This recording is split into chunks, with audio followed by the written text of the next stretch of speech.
Baik, ada kembali dalam Buletin Utama seperti yang saya wawarkan tadi.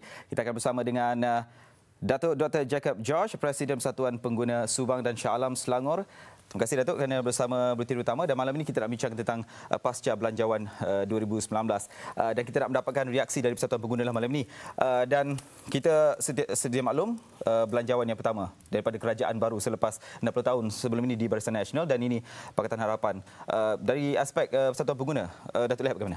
Untuk saya ini ialah satu bajet yang baik, yang dalam keadaan yang kita kini ada di dalam negara kita, daripada cabaran-cabaran yang kerajaan kita menghadapi dan juga tekanan-tekanan yang global dan juga dalam negeri. Ini ialah satu bajet yang munasabah. Dan jika kita nampak agenda ni ada tiga. Yang pertama untuk contohnya reformasi institusi kerajaan. Yang kedua itu macam yang kata tadi, kesejahteraan masyarakat. Yang ketiga itu untuk mengkuasakan masyarakat supaya mereka memainkan satu peranan holistik untuk menolong kerajaan pusat dalam semua hal-hal isu masyarakat dan juga undang-undang dan juga bagaimana kerajaan akan menjalankan tugas-tugas masing-masing. Ya, ini mustahak. Baik. Yang kerap disebut oleh Menteri Kewangan semalam, golongan B40 selain pada bantuan sara hidup, juga salah satu yang disentuh lagi ialah tentang subsidi bil elektrik dan sebagainya. Jadi kita menyentuh B40, bantuan sara hidup. Jadi kalau kita lihat dari segi kos sara hidup yang meningkat sekarang ini, peningkatan harga barang juga macam tak nampak tanda-tanda untuk turun. Dari segi itu, Datuk lihat bagaimana? Ya, biar kita kembali kepada bajet tertentu. Bila kita nampak bajet itu pada masa ini dia emphasis 7 kluster. 7 kluster itu ialah pertama kali kos sara hidup, yang sebab itu kita ada bangunan, perumahan, kesihatan, pendidikan alam sekitar dan sumber manusia. Dalam kluster-kluster ini kita dapati semua kehendak-kehendak masyarakat pengguna didapati. Tidak di-isolate macam dulu untuk gula-gula sini, gula-gula di sana, tapi di dalam itu sudah dia ada. Tapi jika tentang kos sara hidup dan bagaimana kita nak mengatasi masalah kenaikan harga barangan, perkhidmatan dan sebagainya, saya boleh beritahu you pada masa ini satu task force telah didirikan oleh Menteri KPDNCP. Dan tiap-tiap hari Menteri baru kita, Datuk Seri Syabuddin, memanggil saya pun dalam task force tersebut. Tiap-tiap hari 5-6 kali dia panggil kita untuk perbincangan. Bagaimana? Apakah feedback bajet keluar semalam? 5 kali dia dah panggil kita. Minta kita bagaimana feedback, adakah apa-apa isu-isu yang baru, bagaimana kita nak mengatasi masalah dan sebagainya. Kita tak tunggu lagi orang mati sebelum kita bergerak atau orang buat bising. So kita dah tukar cara di mana kita boleh buat siasatan terperinci, kita boleh buat intervention dan sebagainya. So bila kita bincang tentang kos sara hidup, pada masa ini kita baru-baru ni jika tidak lama kita ada Deepawali. Tapi kita dah buat tentang bagaimana kita nak pantau harga-harga barangan. Dan kita pun ada satu resipi untuk kawal barangan yang kita dah categorize atas kawal harga dan sebagainya. So intervensi itu sudah ada. So adalah golongan-golongan tertentu nak besar-besarkan caci, fitnah dan sebagainya. Tapi jika you nampak daripada dasar implementation dan intervention, kita dah buat kerja dah.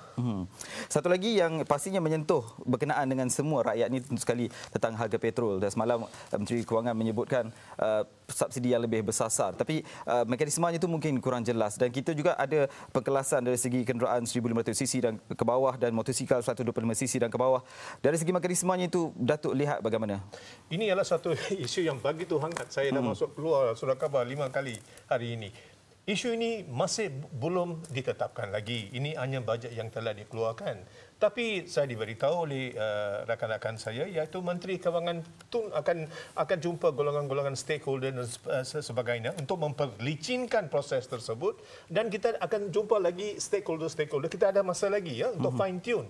Apa-apa dasar yang akan dikeluarkan, kita bagi satu ruang untuk baik boleh jika kita nak adjust balik dan sebagainya. Tidak ada macam orang kata driven in concrete sampai kita tak nak bincang lagi. Ini adalah satu kerajaan yang baru, yang kerajaan yang ada satu pintu revolving. Kita boleh masuk, kita boleh keluar, kita boleh bincang, dan itu yang memuaskan. So walaupun kenyataan telah dikeluar, walaupun kita ada bajet 2019, ini ialah satu bajet yang terbuka. Kita masih boleh bincang. Di mana kita nak terima, kita boleh terima. Jika kita ada wang. Jika tidak ada wang, masyarakat mestilah memainkan satu peranan holistik. Di mana kita tak boleh jadi macam kucing. Minta miau, miau, miau. Selalu kita nak aja. Kita tak nak bagi kepada kerajaan, kepada negara. Masa dah sampai, jika kita percaya Malaysia ini adalah satu Malaysia yang baru, masyarakat Malaysia mesti turun padang juga dan menolong kerajaan pusat supaya mengatasi masalah-masalah B40 ke, golongan pension ke, golongan-golongan cacat dan sebagainya, nelayan, petani-petani kita dan sebagainya. Jangan dengar fitnah-fitnah caci-caci pembangkang dan sebagainya.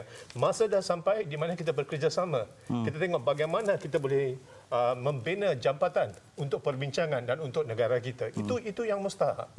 Baik, Datuk, seterusnya, kalau ditanya tentang rumusan dari aspek kepenggunaan sendiri, Datuk melihat bagaimana keterangkuman belanjawan kali ini dan apa yang boleh dimanfaatkan untuk rakyat itu sendiri untuk memacu ekonomi negara?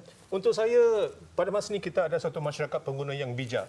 Bijak pilih, bijak beli. Dan bila kita beri data dan keterangan kepada bijak untuk menerima. So itu ialah masyarakat pengguna kita. Mereka tak boleh ditipu dan sebagainya oleh pemimpin mana-mana.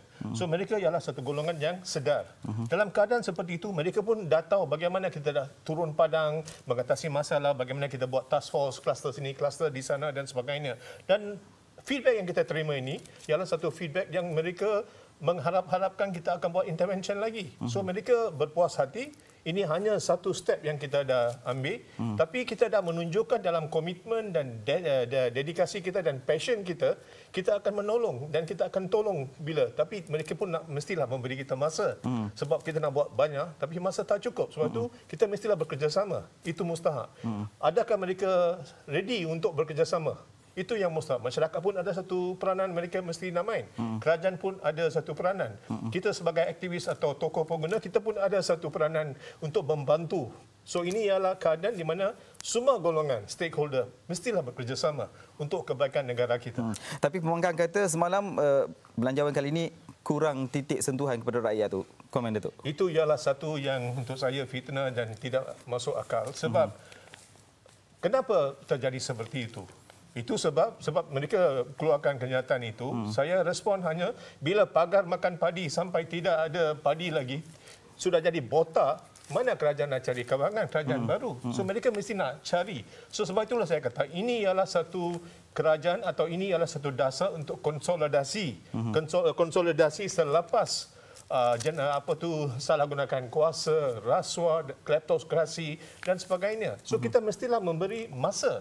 Itu mustahak. Untuk pemimpin-pemimpin yang telah tipu saya buat rayuan kepada mereka, tolong jangan kacau, jangan buat anggapan-anggapan dan anggaran-anggaran yang tak betul untuk membawa kesakitan di masyarakat kita. Masyarakat kita dah tahu mereka tulus.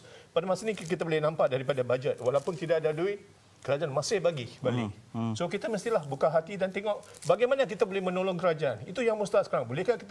Adakah kita betul-betul cinta Malaysia? Jika kita betul-betul cinta Malaysia, masa dah sampai supaya kita turun padang dan tengok bagaimana kita boleh menolong kerajaan. Itu ialah cabaran pertama. Saya sedia. Apa yang saya nak minta masyarakat, rakan-rakan kita di masyarakat Malaysia, adakah mereka sedia untuk bekerjasama untuk kebaikan negara kita bersama? Ya, kita harapkan masyarakat Malaysia juga bersedia untuk membantu kerajaan untuk kepentingan ekonomi negara. Baik, terima kasih kepada Datuk Dr. Jacob George, Presiden Persatuan Pengguna Subang dan Shah Alam Selangor. Itu saja masa yang kita ada. Datuk, terima kasih kerana bersama Berita Utama malam ini. Kita terus saja ke laporan yang berikutnya bersama dengan Marsilah.